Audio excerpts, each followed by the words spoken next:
Jerry looked at the situation and he knew that conventional wisdom had said that poor sanitation was part of the problem, that another part of the problem was poverty, was just universal throughout the country.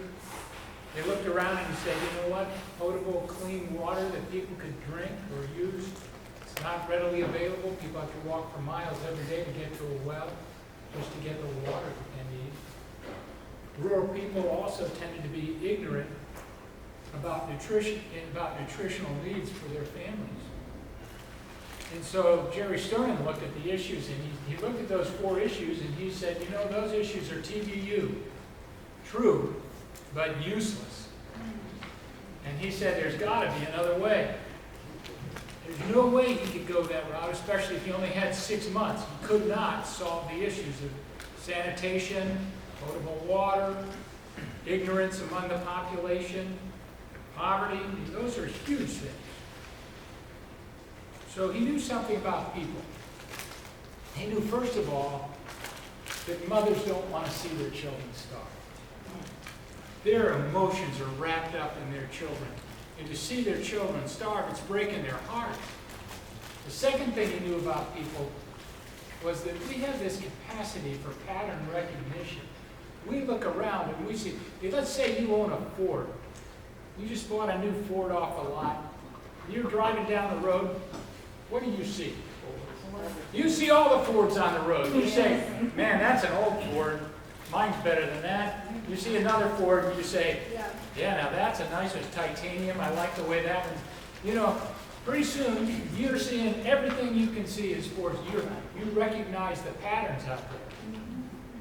That's the human brain. The human brain's always looking for patterns of how things are working. So Jerry, he came up with a plan that would take advantage of these things in his community.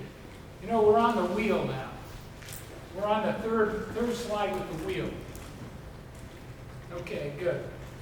So you see, here's the problems. Go ahead, next slide. Here's his true but useless statement. Now the next slide. Jerry came up with a plan. He said there's got to be an easier way. And so Jerry didn't just go out to village after village. He went to one village. And he got to know the women of that village. Why? Because mothers' emotions are invested in their children. He knows that if you connect emotionally with them about caring for and loving their children, that they would come along and help. Next slide, please. And so he asked the mothers for their assistance in this village that he went to. He asked them if they would help him by going out to discover if there were any children in the village who were healthy, who had a similar experience of living in poverty. Not somebody who was poor but was related to a government minister, somebody who maybe could get them resources that nobody else had. No, they had to be someone having the same kind of poverty, and whether or not there were any healthy children. And so the mothers went out and they began to go from home to home and look for healthy children. And he said, did you find any healthy children when they came back to him in a meeting? And the mothers said, yes. Yeah, we did. And he said, okay, in that case, let's go one step further. Let's go to the homes of those mothers and let's find out what they're doing differently when it comes to their diets with those children. Now, the typical home, in their family, what they had was a common meal twice a day.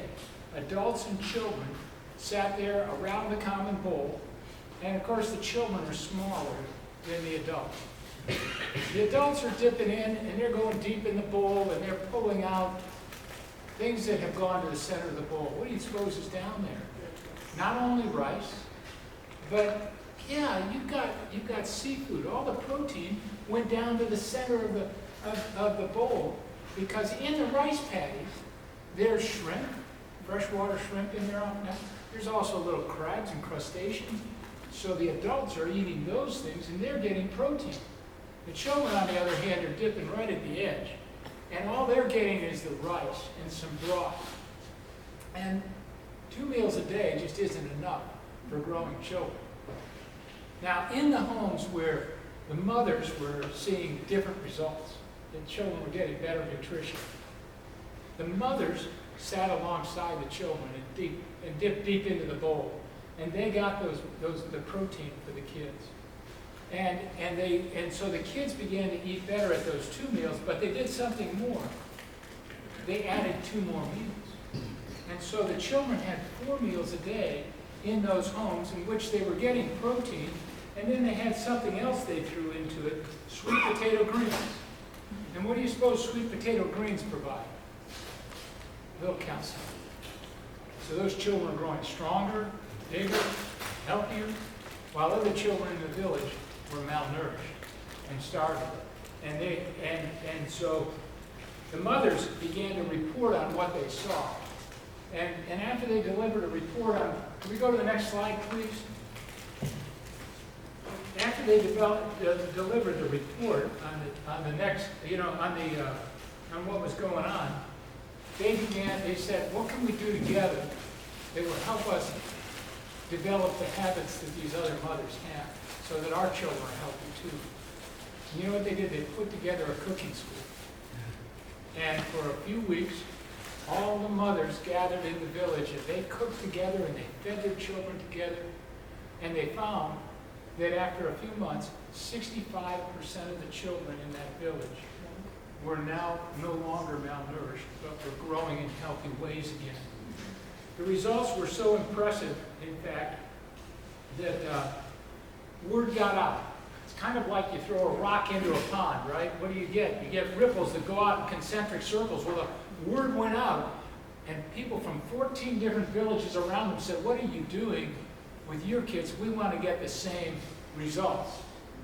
And so they came, and they began to go through the cooking school as well, and their villages began to get healthy. After just a few years, and Jerry was allowed to stay more than 6 months, 2.2 million kids were better nourished in Vietnam in 265 villages. And it became not only a model for Vietnam, but other nations where there was malnutrition, that you go out and you find the kids, the bright spots, who are doing well in the midst of a situation where people are struggling. You see, when it's time to change, we have to look for bright spots. You don't want to just look at the problem and define the complexity of it. You want to see, is there anybody out there that's beating this problem? Is there any way that this problem's already being solved and we just need to open our eyes and see that the fields are white for harvest, right? Isn't that what Jesus' words were? Fields are white for harvest. Open your eyes and see. A lot of times they were looking at the problem, right? The Pharisees or the sinful tax collectors or whoever. When we face problems that we don't feel like we have the resources to solve, let's look and see how local people are already solving them. And then let's study what they're doing. And let's begin to follow their lead rather than coming in with our issues of trying to address the complexity. So if we face a big, complex problem like malnutrition in Vietnam, the question is not what's broken and how do I fix it, but rather what's working. We need to ask ourselves a question that seems simple but in fact is unnatural. What's working and how can we do more of it? That's the notion of bright spots. Now we've got an exercise for you, and we want to send you out to your tables again to discuss 3 aspects of how you might spot bright spots in your community around critical issues that seem too complex to solve.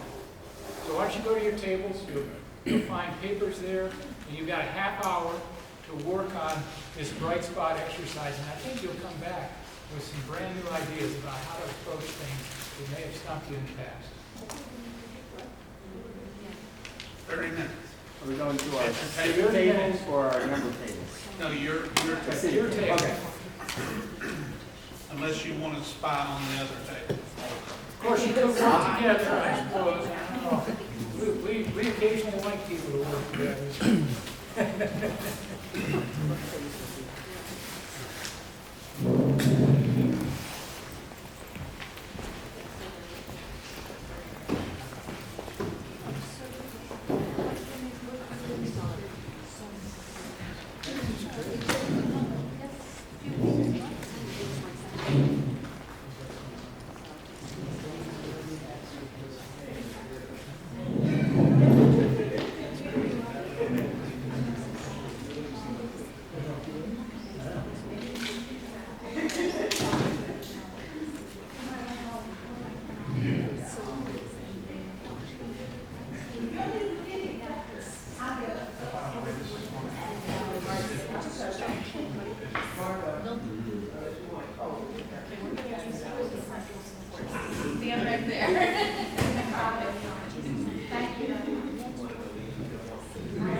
Salt City has one of the lowest rates of homelessness.